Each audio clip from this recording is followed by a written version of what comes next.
तो कैसे हैं आप लोग। हाय दोस्तों, welcome to my channel logical Shakal. मेरा नाम है नितिन रावत। मैं बेसिकली एक फिजिक्स का टीचर हूँ। आईआईटी जेईई और नीट के स्टूडेंट्स को फिजिक्स पढ़ाता हूँ। और हाँ, आई नो इस सब्जेक्ट से कई सारे बच्चों को डर लगता है, बट डरने की जरूरत नहीं है। जितना लिमिटेड टाइम बचा है उस लिमिटेड टाइम में हम क्या कर सकते हैं और कितने मार्क्स ला सकते हैं, ये जानना अभी बहुत जरूरी है। तो स्पेसिफिकली फॉर नीट स्टूडेंट्स में आज बात कर रहा हूँ। तो 65 डेज बचे हैं आज से लेके पेपर खत्म होने के लिए।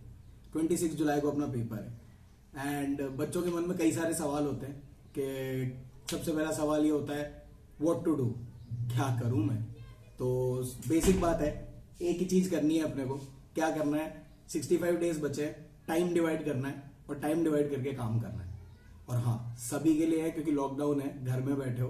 पहले जाओ अपने पेरेंट्स का आशीर्वाद लो, उनको बोलो कि जितनी मेहनत आप लोग करते हो हमारे लिए, उतनी ही मेहनत अब आने वाले 65 डेज में हम करेंगे खुद की लाइफ बनाने के लिए। और ये अगर प्रॉमिस उनसे कर रहे हो तो इसके बाद आपको कोई नहीं रोक सकता कि आप 100 मार्क्स एटलीस्ट लेके आ रहे हो इस पेपर में, if you are starting from zero also. ठीक है, नेक्स्ट क्वेश्चन होता है हाउ टू डू इट, कैसे करें। कैसे करें इसका मैं पूरा प्लान दूंगा आपको कि कैसे करना है, क्या क्या करना है, किस स्टेप वाइज हम इन चीजों को लेके आगे चलेंगे। नेक्स्ट क्वेश्चन आता है कि कितने आवर्स लगेंगे, कितने घंटे लगेंगे। सर मैंने कुछ भी नहीं कर रखा है। तो ब्रो, अगर आपने कुछ भी नहीं कर रखा है तो भी मैं आपको एक बात बताता हूं, एक बहुत सिंपल सी चीज है। 30 hours 30 hours is more than enough कि आप ये पूरे सिलेबस का सारा कंटेंट, सारा बेसिक कॉन्सेप्ट्स आप जान सकते हो, जिनको आप याद रख सकते हो। 30 आवर्स, वो मैं 30 आवर्स में आपको करके दूंगा। Don't worry about that. How many questions, कितने क्वेश्चंस करने पड़ेंगे सर कि मैं कॉन्फिडेंट हो जाऊं। तो अगर मैं सच बताऊं तो आपको आपके पेपर में 1 घंटे में एटलीस्ट 45 क्वेश्चंस तो करने ही होते हैं, राइट। तो अगर 45 क्वेश्चंस 1 घंटे में करने हैं, रोज 2 घंटे प्रैक्टिस करोगे, 90 क्वेश्चंस हो जाएंगे एंड 65 डेज हैं। Almost more than 5000 questions. 5000 questions अगर आप सॉल्व कर रहे हो तो आप 100% एक पूरी बुक से ज्यादा सॉल्व कर रहे हो। और डेफिनेटली उसके बाद आप पूरे पेपर के लिए कॉन्फिडेंट रहोगे कि कोई भी क्वेश्चन आ जाए, कहीं से भी आ जाए, मैं जवाब दे सकता हूं। And then how many chapters to do. तो यार अभी चैप्टर्स की बात करें तो चैप्टर्स पे फोकस मत करो। बेसिक फोकस किस पे करो, यूनिट्स कंप्लीट करने पे कि मेरे को इस चीज में से कुछ भी पूछा जाएगा तो आई नो इट, उसके नेक्स्ट उसमें से पूछा जाएगा देन आई नो इट। इन चीजों पे फोकस करो। And which book to refer, yes. तो जिस भी इंस्टीट्यूट में आप पढ़े हो उन्होंने आपको कुछ ना कुछ मटेरियल दिया होगा, वो सब रिफाइन करके कहीं ना कहीं से ढूंढ के मटेरियल कलेक्ट किया जाता है और दिया जाता है। तो बेसिकली अगर आप वो मटेरियल भी पूरा कंप्लीट कर पा रहे हो then also it is more than enough. अगर आपको बुक चाहिए कि आप रेफरेंस लेना चाहते हो कि कहाँ से पढ़े, कहाँ से फोकस करें, तो सरबजीत सिंह नीट के लिए देख सकते हो। नीट के लिए डीसी पांडे जो बुक है वो बहुत अच्छी है। एंड देन एलन का अगर किसी के पास मटेरियल है तो Allen is also good. And फिर कुछ बच्चों का सवाल होता है कि सर पेपर डिफिकल्ट होगा या इजी होगा। तो पेपर सबके लिए सेम होगा, डिफिकल्ट हो चाहे इजी हो। और मैं बता रहा हूं पेपर इजी होगा, पेपर डिफिकल्ट, पेपर कभी डिफिकल्ट होता ही नहीं है। जो आपको आता है वो आपके लिए आसान है, जो आपको नहीं आता वो आपके लिए डिफिकल्ट है। तो हम सिर्फ इस चीज पे फोकस करेंगे कि अपने लिए सारी चीजों को आसान कैसे बनाया जाए। ठीक है, नेक्स्ट, जो आप कह रहे हो वो सारी चीजें सच है क्या सर, ऐसा होता है क्या? What ever you're saying, is it true, it happens? Yes, it does happen. मेरे साथ हुआ है, मैं कई सारे सालों से कई सारे बच्चों के साथ कर रहा हूं, करवाता आ रहा हूं, एंड आपके साथ भी होगा।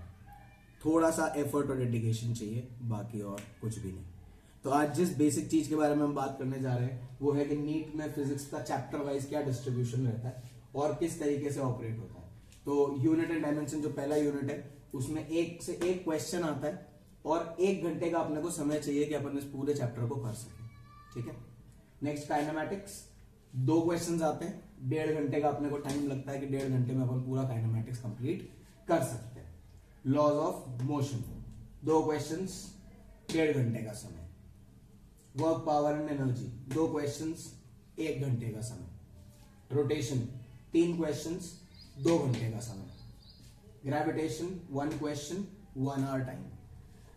SHM, simple harmonic motion, 2 questions, 1.5 hours needed. Waves, 2 question, 2 घंटे।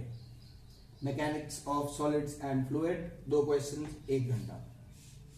Thermodynamics, 5 क्वेश्चंस एटलीस्ट 2 आवर्स, जिसमें इंक्लूड होता है KTG and thermal properties of matter, electric field, potential, charges and capacitance, ये चारों चीजें मिला के 3 क्वेश्चंस आते हैं एंड टाइम चाहिए हमको इसके लिए 2 hours.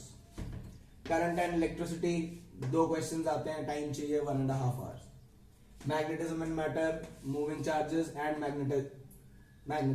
Magnetisation basically 4 questions 2.5 hours. Modern physics जिसमें इंक्लूड होता है dual matter, atoms and nuclear as well as semiconductors, 7 questions 2 hours. Ray optics 3 questions at least 3 hours. EMI, electromagnetic wave as well as AC 4 questions 3 hours. तो ये अपना number of questions and time distribution है।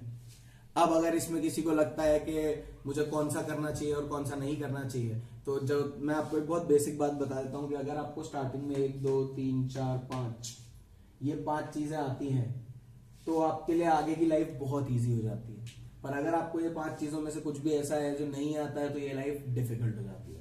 हाँ, इसमें मैंने एक चीज add नहीं कर रखी है जिसका नाम है वेक्टर्स, क्योंकि वेक्टर्स पे कोई स्पेसिफिक क्वेश्चन नहीं आता, बट वेक्टर्स अपने आप में एक चैप्टर है, और वेक्टर्स अगर अपने आप में एक चैप्टर है तो हम इन दोनों में मिला के टाइम इक्विवेलेंट देख लेते हैं। 2.5 आवर्स है, उसमें हम वेक्टर्स भी कंप्लीट करेंगे। विदाउट वेक्टर्स फिजिक्स नहीं है पॉसिबल, ये आप भी जानते हो, मैं भी जानता हूं। तो अब हमने नंबर ऑफ आवर्स देख लिया, तो इन टोटल हमें ऑलमोस्ट 30 आवर्स से कम का समय चाहिए कि इस टाइम में हम अपना पूरा का पूरा ये कोर्स, पूरा सिलेबस कंप्लीट कर सकते हैं। ये मैं आपको बता रहा हूँ कॉन्सेप्ट वाइज, जिसमें मैं आपको सारे वीडियोस बना के आपको कॉन्सेप्ट दूंगा। मैं आपको नेक्स्ट वीडियोस में हर एक छोटे छोटे टॉपिक का कॉन्सेप्ट देता जाऊंगा।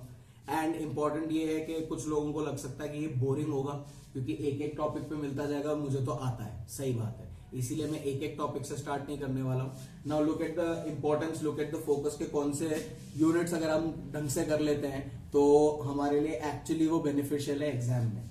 सबसे ज्यादा बेनिफिशियल यूनिट है अपना मॉडर्न फिजिक्स, जिसमें से कम 7 क्वेश्चंस आते हैं और 2 ही घंटे का समय चाहिए, और इस पूरे सिस्टम का इनमें से किसी से कोई लेना देना ज्यादा नहीं है। इवन इस चीज को आपने केमिस्ट्री में भी पढ़ रखा है, तो इसलिए ये इंपॉर्टेंट हो जाता है कि मॉडर्न फिजिक्स एक बहुत इंपॉर्टेंट चीज है जिसे हम पहले कवर कर लें और ज्यादा ज्यादा क्वेश्चन सॉल्व करें तो अच्छा है। तो एक हो जाएगा हमारे लिए मॉडर्न फिजिक्स जो हम स्टार्ट करेंगे, ठीक है। सेकंड जो हम स्टार्ट करेंगे, यहाँ देखो 5 क्वेश्चन आते हैं thermodynamics, KTG and thermal properties से, एंड उन 5 में अगर आप उसमें देखोगे तो अपने को 2 आवर्स के आसपास का टाइम चाहिए जिसमें हम उनके सारे कॉन्सेप्ट को कर सकते हैं। तो अगर अपन यही दोनों देखें कि 2 और 2 4 घंटे, अगर 4 घंटे हम इन्वेस्ट कर रहे हैं और हम 12 क्वेश्चंस को सॉल्व कर पा रहे हैं, तो क्या हम 12 क्वेश्चन से कितने मार्क्स तक जा पा रहे हैं? 48 तक। ये 2 चीजों को देखते हुए, अब क्या ये दोनों केमिस्ट्री से रिलेटेड भी हैं? हाँ, बहुत इंपॉर्टेंट बात है, बहुत जरूरी चीज है, ध्यान से देखो।